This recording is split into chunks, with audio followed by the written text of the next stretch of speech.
Hello students, आज हम देखेंगे Clapeyron equation, Clausius Clapeyron equation. तो उसको देखने से पहले दो छोटी टर्म हैं, वांट ऑफ आइसोथर्म और वांट ऑफ आइसोकोर, उसके बारे में हम थोड़ा सा जान लें। तो आप एक जनरल रिएक्शन हम बात करते हैं, मान लीजिए A plus B gives you C plus D, ये स्टोकियोमेट्री हो गई इसकी, और ए भी रिएक्ट करके सी डी बना रहे हैं। अगर इस रिएक्शन के लिए हम रिएक्शन क्यूशेंट लिखना चाहें, एक टर्म होती है क्यूशेंट। क्यूशेंट क्या है? इक्विलिब्रियम के अलावा जो प्रोडक्ट रिएक्टेंट का रेशियो है उसको कहा जाता है रिएक्शन क्यूशेंट। तो ये क्यूशेंट लिखें तो क्या लिखा जाएगा? C D A B.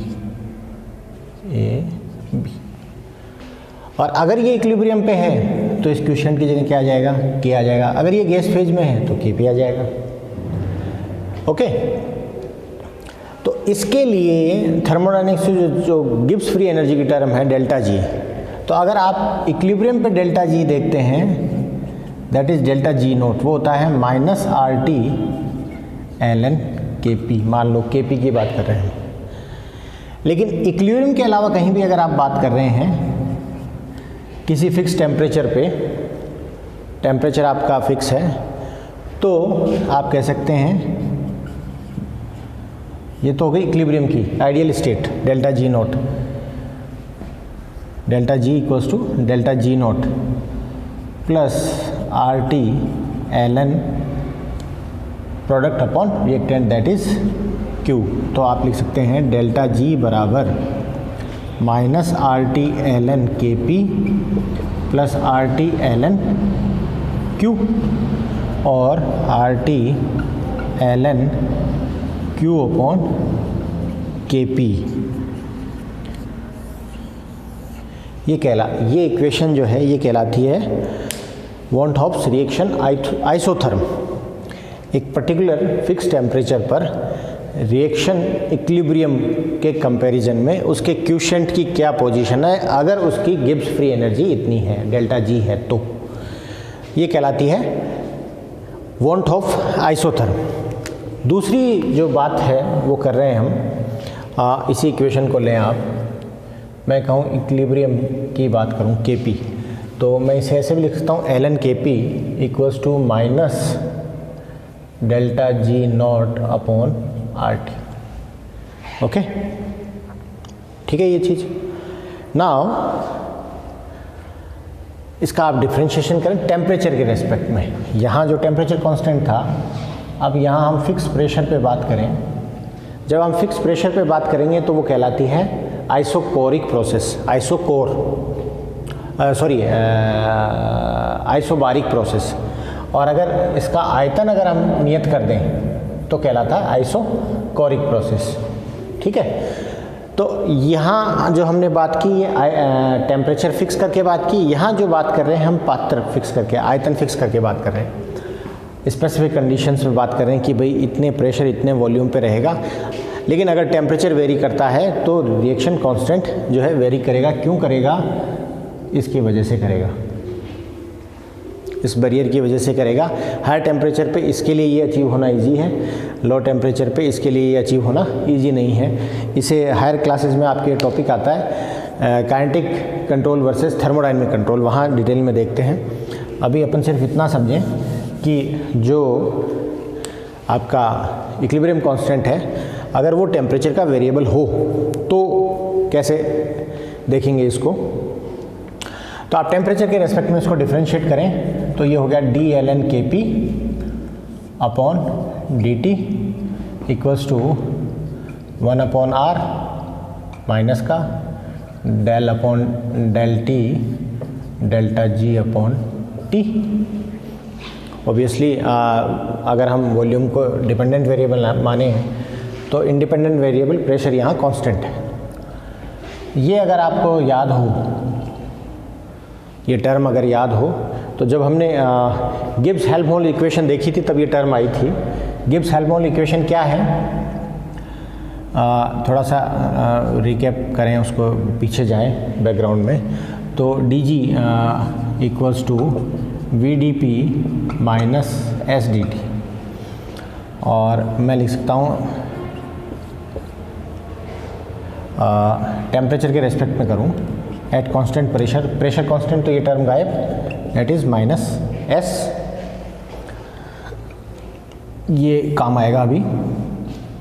जी और टी का रेशो, जी अपॉन टी को अगर टेम्परेचर के साथ डिफ्रेंशिएट करें, टेम्परेचर के साथ डिफ्रेंशिएट करें तो एक बार 1 upon T constant, del G upon del T at P minus फिर जी कांस्टेंट, तो जी आ गया बाहर, टी का टी के साथ करेंगे आप डिफ्रेंशिएशन तो 1 upon T square, 1 upon T square, और साइन माइनस आएगा, प्लस नहीं आएगा। माइनस क्यों आएगा, क्योंकि यहाँ टी की पावर है -1, तो डिफ्रेंशिएशन में क्या होता है n, जैसे हम डी बाई डी एक्स करें किसी भी क्वांटिटी एक्स स्क्वायर का, तो करते क्या हैं n मतलब x यहाँ या पावर n हो तो n x की पावर n-1, तो टेम्परेचर T-1 है तो पावर -1 बाहर आई तो माइनस का साइन आएगा। नाउ ये हम देख चुके हैं पहले भी, इसकी जगह हम क्या लिख सकते हैं -s, तो -s अपॉन टी माइनस जी अपॉन टी स्क्वायर, और कॉमन लें तो माइनस का ts प्लस जी अपॉन टी स्क्वायर, और ts अपॉन जी क्या होता है h, तो ये टर्म किसके बराबर हो गई, ये टर्म बराबर हो गई h अपॉन टी स्क्वायर, वो भी माइनस का। तो यहाँ क्या है del upon del T, delta G है, और चूंकि ये हमने बात किस पे की इक्विलिब्रियम पे, तो जी नोट लिखा जाएगा, ये इक्वेशन आप देखें जी नोट लिखा जाएगा। तो यहाँ से इसको और इसको यूज़ करें तो यहाँ से मैं लिख सकता हूँ D L N K P upon D T equals to minus और माइनस हो जाएगा plus delta H naught upon T square, R यहाँ पहले से है तो आर टी स्क्वायर। ओके, ये जो इक्वेशन है ये कहलाती है आइसोकोर, बट ये क्या है टेम्परेचर के रेस्पेक्ट में है। ये जो बता रहा है, ये क्या बता रहा है, इस defines the temperature coefficient of L N K P, K P का temperature coefficient, that means variation against temperature. तो मैं T1 से T2 के रेस्पेक्ट में बात करूँ तो ये मैं KP1 KP2 D L N K P equals to delta H upon R T, delta H is a difference, तो ये डिफरेंस तो वही रहना है, ये चेंज नहीं होगा, तो ये कांस्टेंट रहेगा, आर एक कांस्टेंट है। Now 1 upon T square T1 to T2 dt, तो आप इसे ओपन करें आएगा डेल्टा एच अपॉन आर, इसका इंटीग्रेशन होगा -2 है तो n+1 टी की power n+1 divided by n+1, तो -1 माइनस 1 अपॉन -2 + 1 टी, T1 से T2, और ये हो जाएगा ln KP2 upon KP1। Now we can say ln KP2 upon KP1 equals to delta H not R 1 upon T1 minus 1 upon T2 होगा, 1 upon T2 minus T1, लेकिन ये minus का sign है, माइनस प्लस हो जाएगा और plus minus minus हो जाएगा। तो ये इक्वेशन आती है, और इसको अगर लॉग फॉर्म में लिखें तो ये लॉग ये 2.303 से डिवाइड करेंगे, और अगर आप लिमिट्स नहीं रखें, विदाउट लिमिट इसका इंटीग्रेशन करें तो आएगा लॉग के P equals to delta H upon R T 2.303 minus का प्लस आएगा सी जब नहीं होता है, लिमिट्स नहीं होती हैं, तो आपको लगाना पड़ता है इसमें कांस्टेंट, जिसे इंटीग्रेशन कांस्टेंट कहते हैं। तो उस इंटीग्रेशन कांस्टेंट के साथ ये इस तरह का। तो इसकी हेल्प से आप किसी एक टेम्परेचर पर अगर आपको Kp की वैल्यू पता है तो दूसरे टेम्परेचर पे आप Kp की वैल्यू कैलकुलेट कर सकते हैं। ठीक है, this is all about want Hoff isotherm and this is want Hoff isochore, reaction isochore, and this is Clausius equation. Now आप इसकी जगह, इस इक्वेशन में इसकी जगह आप डेल्टा ई नॉट भी ले सकते हैं अगर आपका वॉल्यूम कांस्टेंट हो, या हम कहें कि जो हम रिएक्शन की बात कर रहे हैं उसके लिए डेल्टा एन मतलब stoichiometry C plus D equals to A minus B अगर जीरो हो तो इसकी जगह आप क्या लिख सकते हैं, डेल्टा ई नॉट लिख सकते हैं। क्यों? क्योंकि उसकी एब्सेंस में डेल्टा एच किसके बराबर हो जाएगा, इंटरनल एनर्जी के बराबर हो जाएगा। क्यों? क्योंकि प्रेशर वॉल्यूम जो वेरिएबल है उस पर कोई फ़र्क नहीं आएगा, क्योंकि उसका स्टोकियोमेट्री चेंज नहीं हो रही है। टोटल गैसेस मॉलिक्यूल जितने पहले थे उतने ही मॉलिक्यूल वापस रीजनरेट हो रहे हैं। ओके, तो this is Clausius equation, this is your want Hoff reaction isochore, reaction isochore, this is reaction isotherm, and this is your classious equation. Now अब हम देखते हैं Clausius Clapeyron equation. Clapeyron equation तो जो हमारा लास्ट टॉपिक है इस chapter का, तो आप देखें यहीं से शुरू करते हैं। डेल्टा जी इक्वल्स टू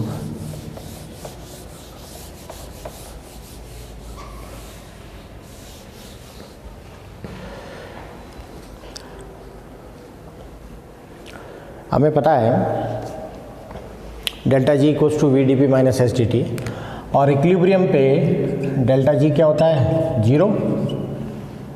तो हम कह सकते हैं V D P equals to S D T कहा जा सकता है इक्विलिब्रियम पे। ऐसी कंडीशन कहाँ देख सकते हैं आप, ऐसी कंडीशन इक्विलिब्रियम कहाँ देख सकते हैं आप, जब भी फेज चेंज होती है तो इक्विलिब्रियम में रहता है। जैसे सॉलिड लिक्विड आपस में चेंज हो रहे हैं, जब मेल्टिंग हो रही है या फ्यूज़न हो रहा है, फ्रीजिंग हो रही है, दोनों कंडीशन में, या लिक्विड जब गैस में कन्वर्ट हो रहा हो तो वेपराइजेशन हो रहा है, या सॉलिड डायरेक्ट वेपर में कन्वर्ट हो रहा हो, वेपर में कन्वर्ट हो रहा हो जो सब्लिमेशन का प्रोसेस है, या मान लो रोम्बिक सल्फर है वो मोनोक्लिनिक में चेंज हो रही है। तो ये सारे जो चेंजेस हैं ये किस फेज में रहते हैं, इक्विलिब्रियम में, और वहाँ टेम्परेचर क्या रहता है, कांस्टेंट। तो वहाँ डेल्टा जी क्या होता है, जीरो। ठीक है, तो इस कंडीशन में हम कह सकते हैं V D P equals to S D T, या अगर बात करें वेरिएबल्स के हिसाब से तो इन स्टेज के हिसाब से फर्स्ट स्टेट और इनिशियल स्टेट और फाइनल स्टेट थे। तो मैं कह सकता हूँ कि इनिशियली मान लो एंट्रोपी है S2, फाइनली इनिशियली ही S1, तो हो गया S2 माइनस S1। मैं अलग अलग पहले अपन इसको अलग अलग लिख लेते हैं कि यहीं से ये कम हम लिखेंगे D1 V1 dP minus S1 dt equals to V2 dP minus S2 dt। ये कंडीशन तभी फॉलो होगी जब इनिशियल और फाइनल स्टेट में ये वैल्यूज़ बराबर होंगी। तो फाइनल माइनस इनिशियल बराबर, अगर दोनों बराबर हैं that is equals to zero, तभी आपकी डेल्टा जी जीरो होगी, तभी आप कह पाएंगे कि आप कहाँ हैं, इक्विलिब्रियम पे। नाउ को शिफ्ट करें तो ये हो गया S2 dt, इस तरफ पॉजिटिव, नेगेटिव है तो पॉजिटिव हो जाएगा, minus S1 that is dt equals to V2 minus V1 dP। इस तरीके से लिख सकते हैं हम।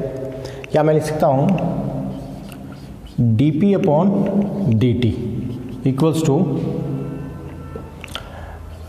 डेल्टा एस अपॉन, इसको डेल्टा एस कह सकते हैं हम, इसको डेल्टा वी कह सकते हैं, अपॉन डेल्टा वी, या डेल्टा एस की जगह हम लिख सकते हैं Q reversible upon T, Q reversible upon T into delta we.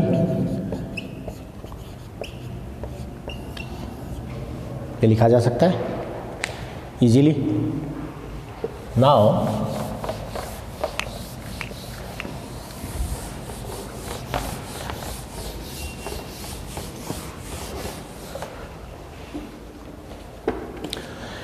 आप देखें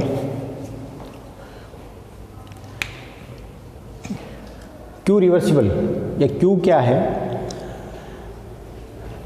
और फेज चेंज हो रही है, तो ये हमने पहले भी देखा है, डाल्टन्स लॉ भी देखा था, एंट्रोपी को जब डिफाइन किया था तब हमने देखा था Q at reversible position, at equilibrium position, this is just equals to delta H.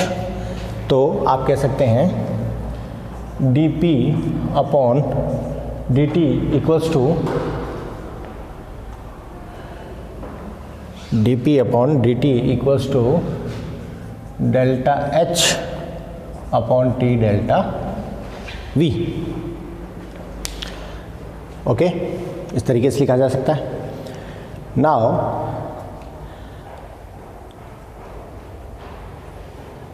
इसको ऐसे लिख सकता हूँ मैं, D P equals to delta H upon delta V 1 upon T D T, और इसे अगर मैं इंटीग्रेट कर दूँ तो मैं लिख सकता हूँ ln P2 upon P1 delta H upon delta V, इसका हो जाएगा ln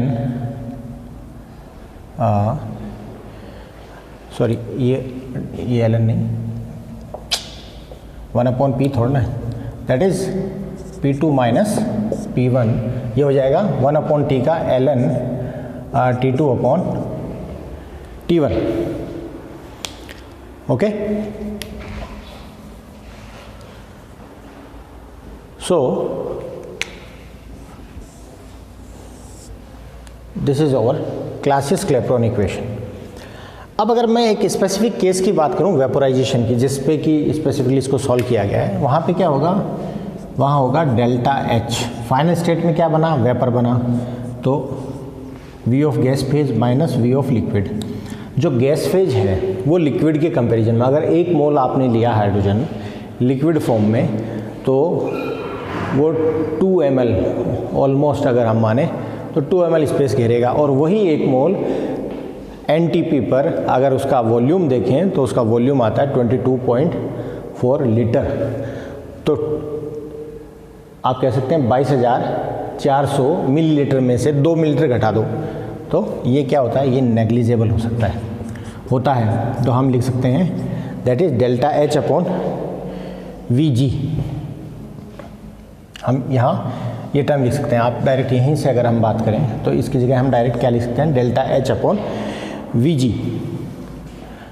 और इस टर्म में अगर लिखूँ तो इस तरीके से लिखता हूँ, D P upon D T equals to del H upon T V G. अब आप इसको थोड़ा सा देखें कि जो आपका G है, अगर ये गैस जो है टेम्परेचर हाई है, तो ये आदर्श गैस की तरह व्यवहार कर रही हो, तो आप इस वॉल्यूम ऑफ गैस की जगह आप क्या लिख सकते हैं, RT अपॉन P। ओके, तो मैं यहाँ लिखूँ RT अपॉन P, तो मैं लिख सकता हूँ DP upon DT equals to delta H RT square into P। और रीशफल करें हम, DP अपॉन P इधर ले आऊँ और ये उधर ले जाऊँ, तो delta H upon R 1 upon T square DT। और आप इसका कर दें इंटीग्रेशन, तो ये हो गया ln P2 upon P1 equals to delta H upon R 1 upon, ये माइनस का आएगा 1 अपॉन T, तो हम कर लेंगे 1/T1 minus 1/T2 and this is the actual representation of Clausius Clapeyron equation. और finally you can write log P2 upon P1 equals to delta H upon 2.303 R 1/T1 minus 1/T2. Okay, so this is your Clausius-Clapeyron equation. It justifies the temperature pressure correlation. So this is all about your equilibrium, chemical equilibrium. हमने देखा Kp Kc के लिए किस तरीके से हम values calculate करते हैं. उसके बाद हमने देखा ली-चैटलियर प्रिंसिपल, और उसके बाद हमने देखी van't Hoff isochore, van't Hoff isotherm और Clausius Clapeyron equation. So this is all about chemical equilibrium. Thank you.